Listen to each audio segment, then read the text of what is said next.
Yep. All right. So unboxing some trees today out of the air pruning beds. Today I'm going into a bed of black walnuts. I'm also hopefully going to get into some chestnut oaks. And I just wanted to share a little bit about what that process looks like for me in more detail.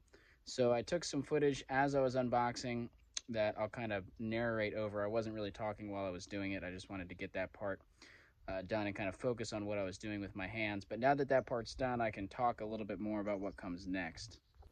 So after I get them out of the boxes and soaked, I go through a sorting process. And on a day like today, it's not very windy, it's cool.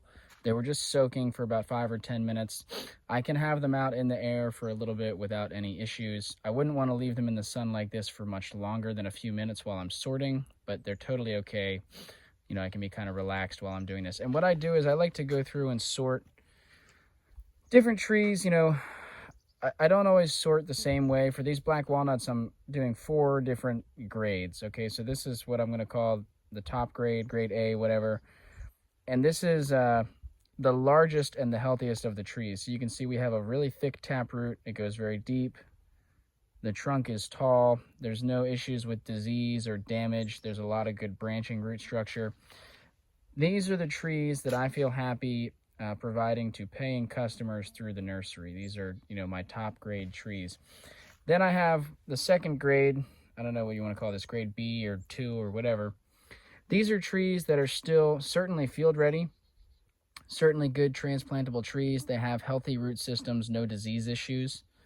The main difference between these two sizes, for, like I said, it's different with every group of trees that I do, but for the walnuts, the major difference here is size. These are just not quite as big. You can see still really good branching root structure here.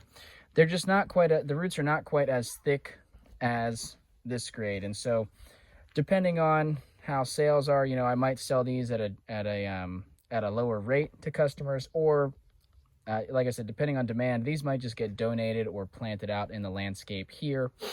Still really great trees. Then I have grade C, or grade, whatever, 3. These are trees that have root systems that I think they're certainly could be transplanted in the field and survive. But you can see they kind of have some funkiness going on. The tap roots aren't as long. They're a little bit odd shaped. They're just not quite as, what is the word that I'm looking for? They're just not quite as good looking as the other trees, really. They're not quite as healthy looking. And so I think that these trees could be transplanted into the field and still have a decent survival rate. But because of these, like I said, deformities, odd shapes, sizes, you have a situation like this going on. This is a very strange shape for a black walnut taproot. I'll have to make a decision. Those might get donated. They may actually get sorted out and discarded and composted. I'm not sure. These will be the last to get moved if there is demand for donated trees. Because like I said, I think a lot of these will still grow into good, healthy trees. But I definitely wouldn't feel right, providing these to paying customers. And depending on demand, if there's not a whole lot of demand for them, we can just consider them a sacrifice in order to get these good trees. Now, this is not all the trees that came out of that bed. This was just 1 or 2 buckets. I still have at least 2 buckets full of walnut trees sitting over there that I got to go through. I'm going to get these back into the water, sorted, keep them sorted. I also do want to mention there are some trees in here that either have, let's see if I can find a good example, damage that I'm not going to even try planting. If there's root rot at the bottom of the root, if there was one in here that had a really big wound. You can see a wound right in here. There was one with a bigger wound. Oh, yeah.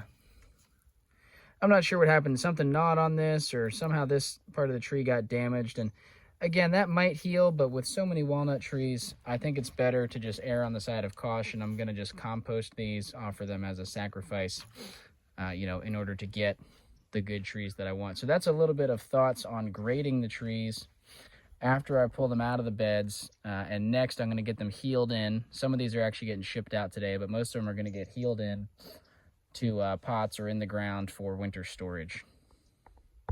All right, I still got to get these pots. I got to add some mulch on the top, and then I got to move them in to where I got all my pots healed in and kind of pile some mulch around them to help insulate from the cold a little bit. But out of this bed, let's see if I can remember what the totals were. So I had 36 of those, the grade A trees in the bed, and then I had about 60 of the next grade down, grade B or whatever. And then I think I had almost 50 of the grade C trees all in that bed. So anyway, almost 100, field ready, really high quality trees came out of this in total if you combine the grade A and the grade B, plus an additional almost 50 of the grade C trees. This is a 2-foot by 4-foot bed. It was about 12 inches deep in soil. This is one of the beds that I am going to have to repair. You can see I had a screw snap. There was some serious warping on this wood, which sheared off the screw right there. So this bed needs some repair. In an ideal world, these beds would go more than 1 year before needing repair, but that's a whole nother thing, which I've talked about in other videos. But all in all, for such a small amount of space and a very modest amount of time and labor, it's 150 trees coming out of these beds. 150 trees. Now, if I can walk over here, there were actually a good amount of nuts. This is a bucket of mostly mulch and some walnuts that did not germinate in that bed. So I thought I had pretty good germination rates. I didn't do anything fancy, like, I didn't count how many seeds I put in versus how many trees. But I did plant pretty dense. It almost looked like I mulched the top with black walnuts before I added my actual mulch on.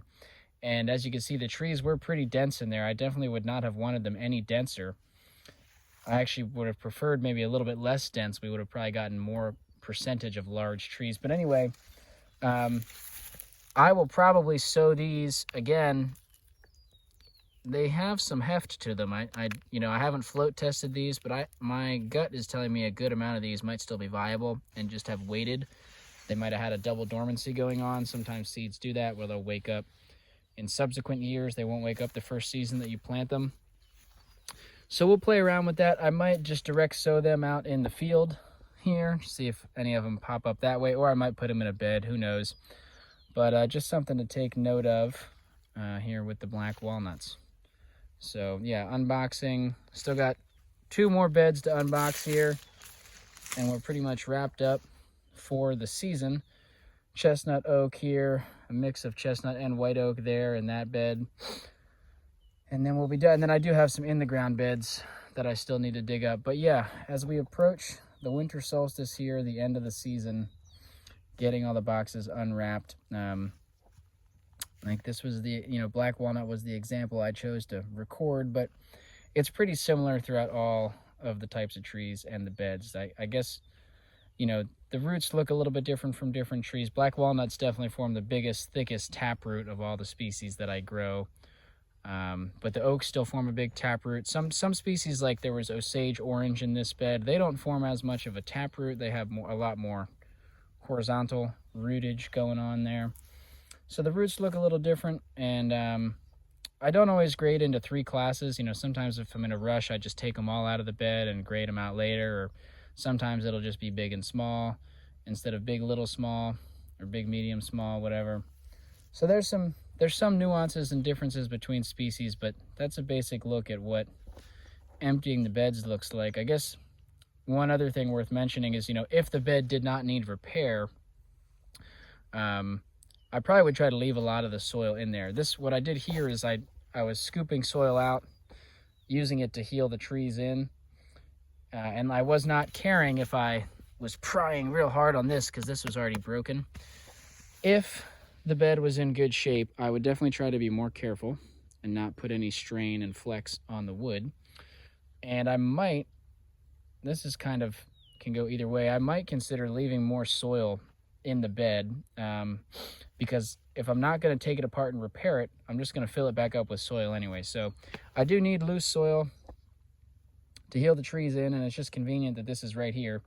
It's kind of a there's almost no difference to it, right? I can scoop soil out to heal these in, and then I can bring more soil to fill the beds up, or I could leave a lot of soil in the beds and haul soil from somewhere else to heal these trees in. So, but just something to think about. I do always like to add in fresh compost to these beds. I don't want to just plant into exactly the same soil, but keeping some of it in the bed. These trees fostered a lot of beneficial microbes throughout the season. And so some of those microbes are still in the soil. And so leaving a little bit of it in there as an inoculation is pretty good. You could see as I was going through, there's a lot of fungal activity in this bed. All these wood chips, right? You can see, I don't know how well the camera's focusing, but a lot of fungal activity in here. And so we definitely want to promote and keep that. So I'm gonna, before I leave tonight, shovel all this back into the beds. I might cover it with a light dusting of mulch. We are gonna get some hard freezing tonight.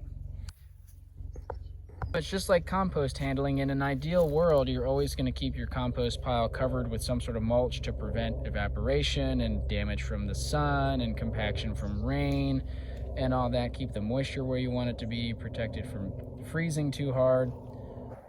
Well, same applies to the compost and soil mix in these beds, except that, like with everything else, it all comes down to time and labor, you know. I don't always have the time to cover this all and treat it exactly the way that I would like to. As I'm getting more efficient in the nursery, I am working towards, you know, fine-tuning these systems and being able to take care of that sort of stuff. But it felt worth mentioning in this video, talking about some soil management stuff and compost, because my name is Living Soil Tree Farm, and so that is, I'm just pulling out some wiregrass out of here. It is always a consideration, and something I'm always working to get better at is fostering, you know, the most diverse, healthy microbial soil as possible to grow these trees. And so it starts with good seed and healthy compost, but a lot of it has to do with management practices. You know, how are you treating your soil and your compost throughout the life cycle of the beds, of the plants. So anyway, I'm kind of rambling now. I got to get back to work. I got a few more packages to ship out before the sun goes down. And as you can see, it's getting low in the sky here, so I gotta get boogieing.